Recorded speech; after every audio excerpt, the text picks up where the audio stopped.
Now sports with sports director Paul Gerke. What do you think the chances are that the state of Washington steals all of the Boise State coaches? First, Coach Peterson goes to UW. Now the Evergreen State would like that with a side of rice. According to the Spokesman Review and later confirmed by Boise State, Leon Rice interviewed for the vacant basketball head coaching job at his alma mater, Washington State, this week. Today, Cougars president Elson Floyd said the position has been offered to a candidate, but he wouldn't say to whom. Rice has not commented on the matter, and athletic director Mark Coyle has been on vacation this week. Washington State officials have indicated they would like to fill the head coaching vacancy before the conclusion of the NCAA tournament and would be willing to pay in the $1 million per year range. Rice made $480,000 last season. A fellow Rice, UNLV's Dave Rice, seen here being emphatically shouted at by Leon, is considering the head coaching position at South Florida, according to the Las Vegas Review-Journal. USF has offered a 5-year deal worth $1.2 million per season. Dave Rice was contacted by the Bulls after the school rescinded an offer to Manhattan's Steve Masiello, whose resume proved to be somewhat fraudulent. Rice and the Rebels finished last season 20-13 and, like Boise State, did not accept an invitation to play in a postseason tournament.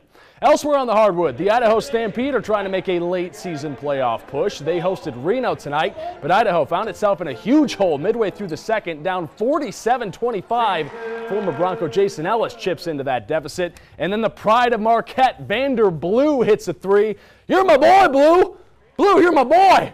The Stampede's usual stars were unproductive tonight, but the other guys picked up some slack. Alan Crabb led the way with 26, and Scott Machado put on a clinic in the second quarter, giving the okie doke to a couple Bighorn defenders on the way to a 16-point night. But despite his efforts, Reno pulls out the win, 110-102. Idaho now trails Reno by 3 games for the final D-League playoff spot. Well, a lot has changed for Graham Delaet since he last wore blue and orange at Boise State, but the 30th ranked golfer in the world has a soft spot for the City of Trees. Delaet was back in Boise tonight for a celebration in his honor at the Stuckle Sky Center. It featured highlights from Graham's career, a Q&A with Delaet, and a bunch of mini cheesecakes that were delicious.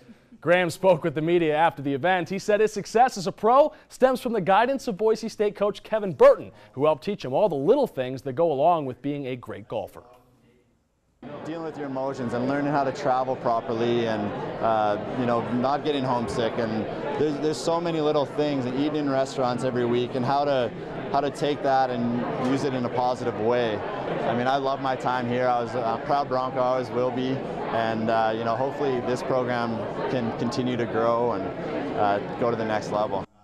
Delaet spoke at length about being on tour and his upcoming appearance at the Masters. I'll have more from Graham on later editions of Today's 6 and Fox 9.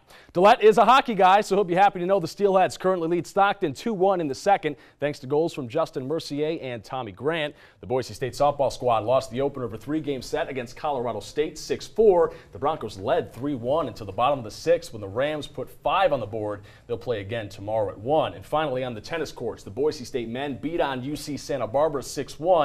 The women edged New Mexico 4-3.